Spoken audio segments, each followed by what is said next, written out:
today's video, we're going to be diving in on how to build realistic looking neighborhoods along with low density commercial spaces. We're also going to be doing this with a combination of zoning and plopping, so there's some helpful mods and tips that we're going to get into during our build. People are going to start moving into some of these houses and they're going to have a demand for commercial, so we're going to try to address both of these things really quickly.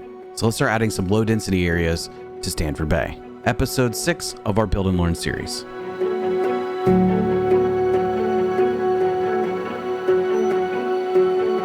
If you've been keeping up with the series, you know we've been setting up a lot of infrastructure, getting our utilities in place, along with our skyline and some high density areas near downtown. Now it's time to focus on our lower density areas and transitioning away from that space.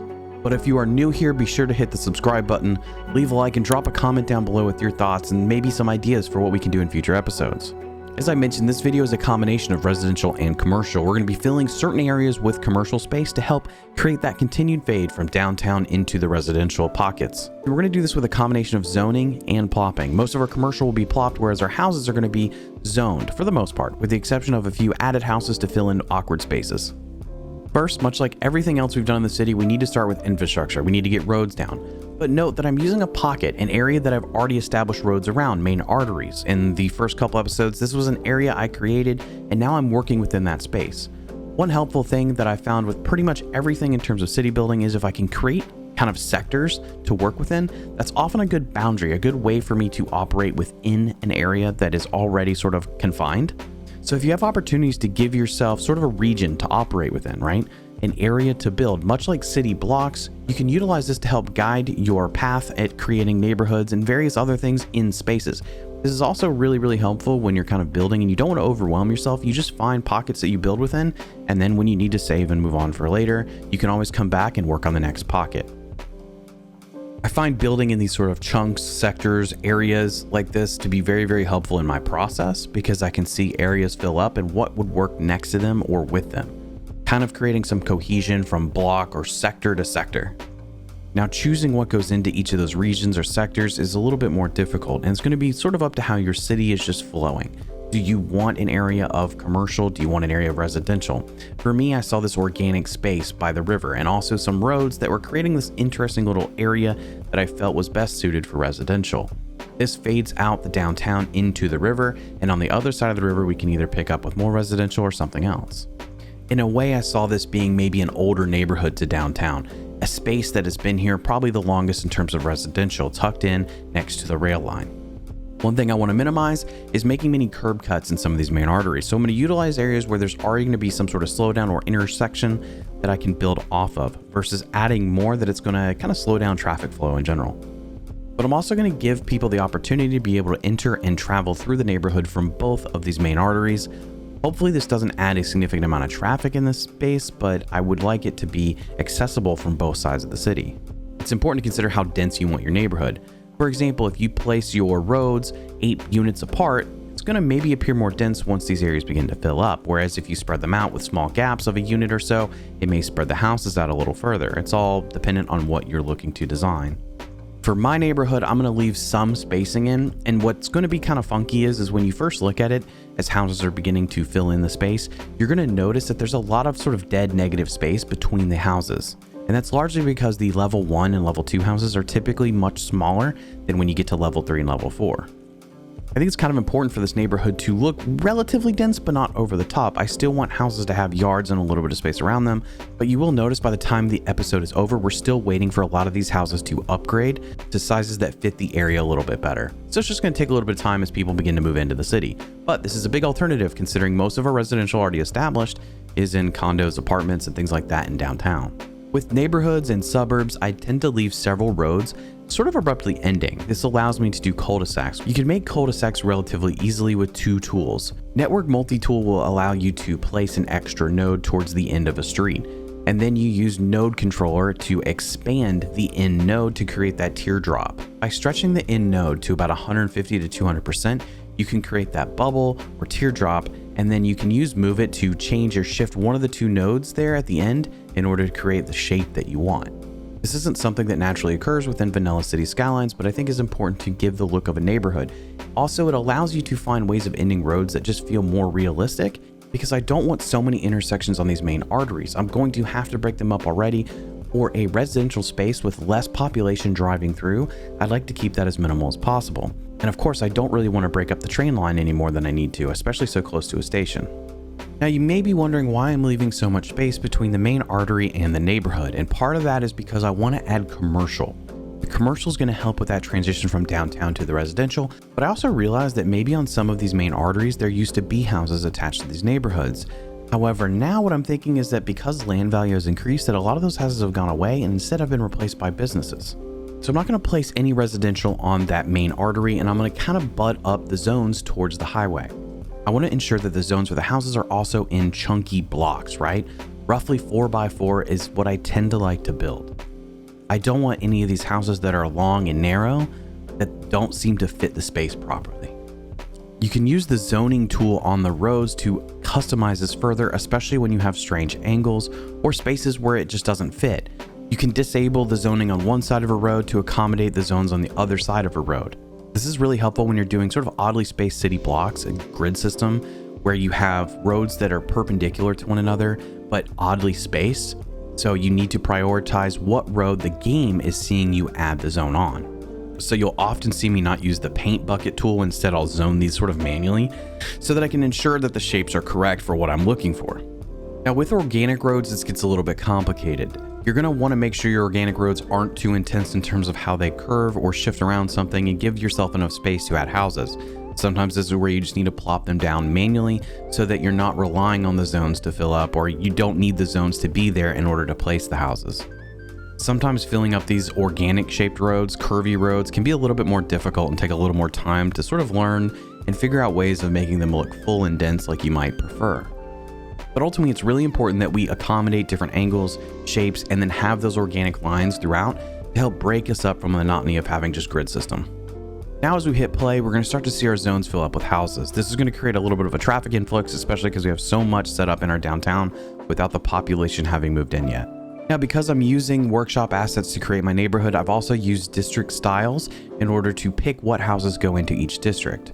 By utilizing this, you can select specific houses that you want from the workshop or from the game itself and assign them to different district styles, where you can then manage what is coming up in the zones that you've placed within a district. So while people are moving in, I think we're going to segue for a minute and do a little bit of commercial building. Now, I mentioned I wanted commercial space breaking up the neighborhood from the rest of the city. So I'm going to utilize these small, tight areas to add a few different businesses, starting with a couple gas stations, which I think are a fun way of kind of challenging yourself and doing something different to create something that's also very realistic. There's gas stations everywhere, especially in North America. And if you watch my streams when I'm playing cities, or you've watched some of my older videos, you will know that I love doing grungy, kind of overgrown spaces that look kind of rough, like they haven't been remodeled in a while and they haven't really been kept up super well. And I feel like gas stations are a pretty good way of setting up some of these areas, especially if you have some of the older style gas stations in place. So what we're going to do is we're going to be adding some of these commercial spaces. Some of them aren't going to be beautiful, like glass buildings like we did in downtown. Instead, I want to show a little bit of a different side of the city, which exists wherever you go. I'm also going to prioritize lower density commercial. You've heard me talk a ton about creating a fade from downtown. Well, this is a perfect example of how that fade should transition. You should have lower density commercial, smaller buildings, and not buildings that are 5-6 stories everywhere. And if you're working from residential neighborhoods up to your downtown, you can still utilize these buildings sort of in the middle. Now, that doesn't mean every building has to be 1 story tall. Instead, you can use multi-story buildings, but you're just going to use less of them. And you're going to start spreading things out, utilizing things like parking lots or more green spaces, parks, schools. Not only do you want to lower the verticality of your city, but you also want to spread things out horizontally across your map. Working with these two things in tandem can be really helpful, and I think create the realism that you're looking for. Draw inspiration from things around you or from Google Maps and images that you look up, and try to find what's on the side of roads, near intersections, highways, things like that to begin filling the space. And something you'll notice is when I'm doing commercial spaces, I'm really focused on adding a lot of pavement, concrete to areas. That's going to be a neat juxtaposition against something like residential, where I'm really going to focus on green and having a lot of lawn space, some bushes, trees, stuff like that. So this main avenue can sort of become a strip of just different commercial buildings. So I'm going to go ahead and put in a hotel, which is something you often see next to highways or near highways. So I'm going to go ahead and add this nice model of a Marriott Spring Hill Suites, get this in place, put some parking around it. This is going to be probably the tallest building I'm going to use this far away from downtown, especially over here. But as I mentioned before, I'm not going to put a bunch of tall buildings down. There's going to be this one to sort of break up the height monotony of everything being on the ground, but it's also kind of important because it's a hotel, and typically hotels have multi-stories, especially this type of hotel. With commercial, it's a lot about just finding buildings that work together, especially when you're plopping and trying to create that area sort of in the vision that you have in your head. It takes a little bit of time, it takes several buildings and maybe some tinkering until you get it the way you might want. Ultimately, creating really cool commercial spaces is a lot of fun for me. I don't need everything to be a mall or just one shopping center. I like creating these little pockets of commercial that sort of work around different areas. And then by what buildings you're choosing, you can sort of dictate whether those areas should be a little more grungy or if they should look a little bit more pristine. Maybe you do want that modern shopping center, right? That's a little bit elevated and kind of fancy versus somewhere that's sitting right next to the railroad with some overgrown bushes and stuff like that. Something that rarely exists within base game City Skylines is creating those grungy, beat up areas. Parts of town that you just don't look as good as other parts of town. These areas exist. Unless you're going for something more along the lines of a utopia, you need to incorporate these kind of areas to really push your city into a more realistic look. Find those parts of town where you can incorporate things that just look rough. Maybe the buildings aren't kept up. Maybe you can get some decals to add some texture and things like that. Use some dirt roads.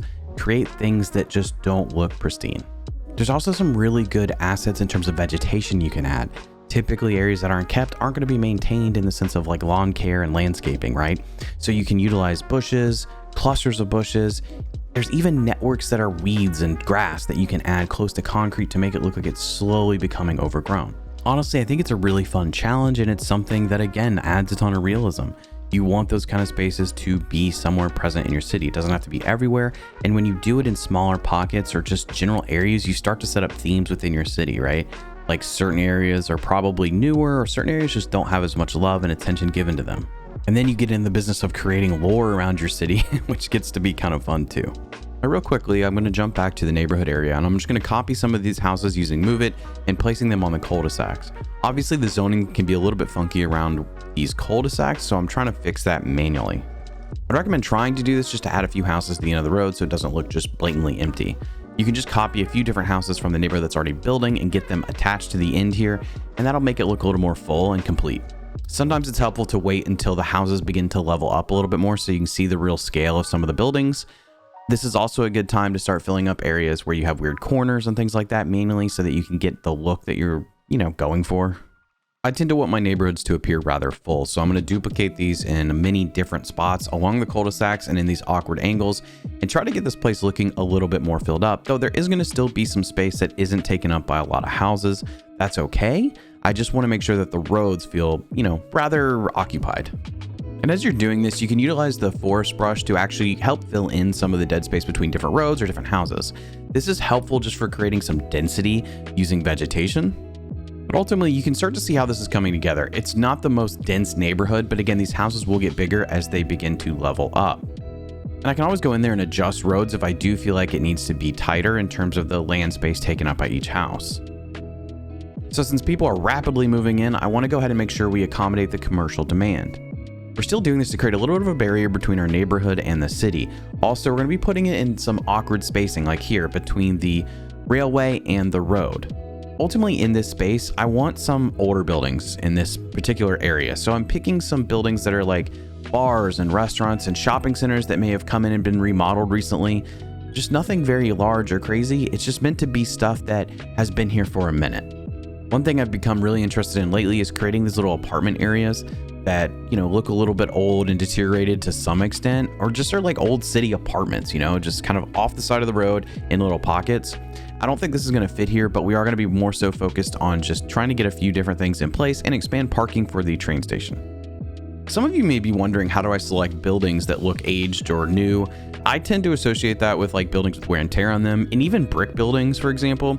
You can always tell when like a building is pretty modern, right? It's got a lot of glass, or it's got these kind of architectural nuances added to it. Maybe it's like the concrete buildings that are really smooth or have some cool paint job to them.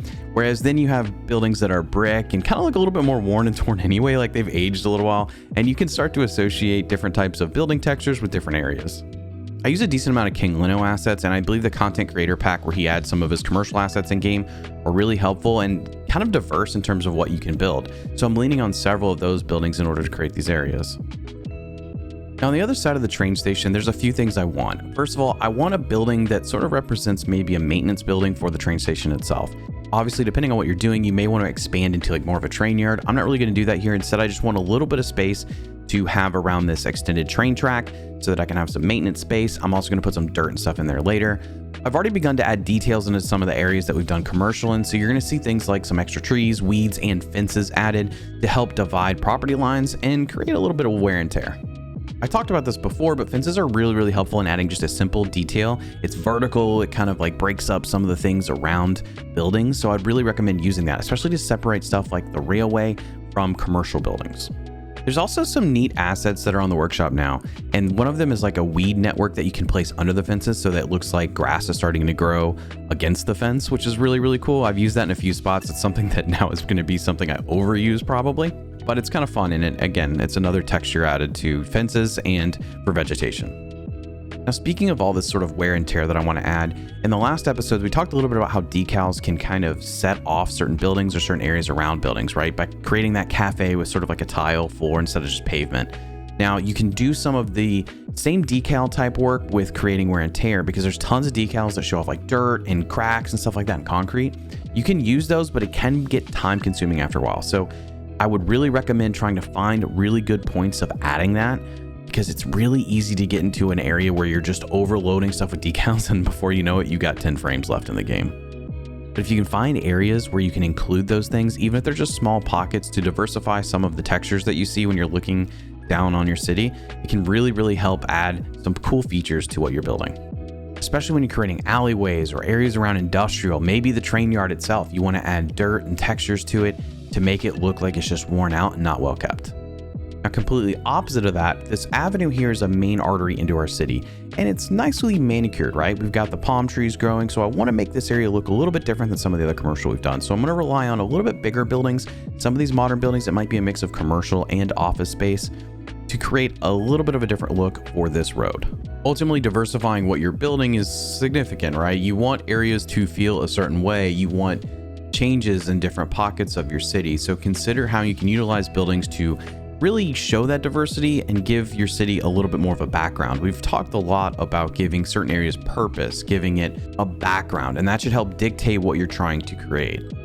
The areas of town you create that look really pristine, for every area that you do of that, you probably want to consider doing an area that doesn't look that way, that looks pretty much the opposite.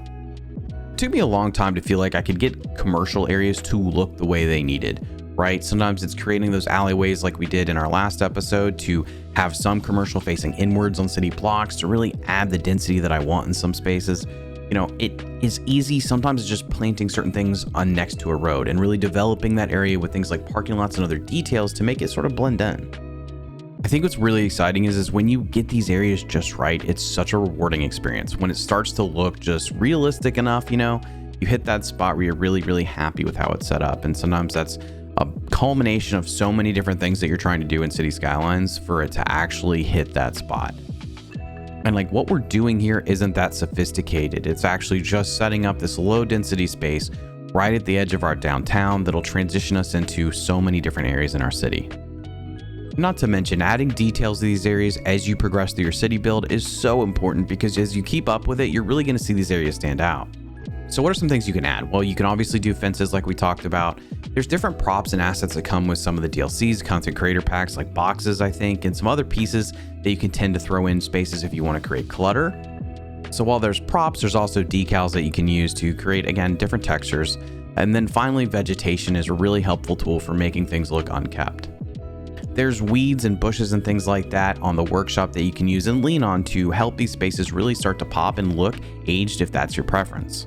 Now remember, since we sort of diversified some of our buildings in terms of some buildings looking a little bit more roughed up and some buildings looking new and modern, you want to also make sure that your details sort of follow that trend. If you're going to go to buildings that look nice and pristine, maybe lean on decals that are like the textures on the ground, like tile and marble. And then also upgrade your fences. So where some commercial areas you may focus on creating fences that are looking a little bit worn and torn. Maybe the paint's fallen off. Maybe you find some prop fences where the fences are broken even. But then if you go around a new hotel, maybe you want to use something like a park fence or something that just has enough detail in it and looks a little bit fancier. But ultimately, it's up to you and how you want to design your spaces. I just hope that you really look at details as a way to sort of add another layer to what you're building and give it a little bit more life. And as you can see, I've gone in and I've done a bunch of detail work to different spots of our commercial areas. I haven't really done as much work in the residential space. In fact, those buildings just need to continue to level up as property value goes up, and that'll help determine what we need to do or add to the space. Ultimately, I hope this video helps you get some inspiration for how you can start setting up some low density areas within your city. We've gone from creating our downtown, some higher density areas, all the way down to some low density that is a little bit more urban and close to our downtown. I think moving forward, you're going to see videos sometimes focused a little bit more on points of interest, specific areas, or as I mentioned, sectors that we want to add or build out. Ultimately, I hope you enjoyed the video. Be sure to hit the subscribe button and leave a comment down below with your thoughts or what you think we should be working on next time. Leave a like, and I'll see you next time.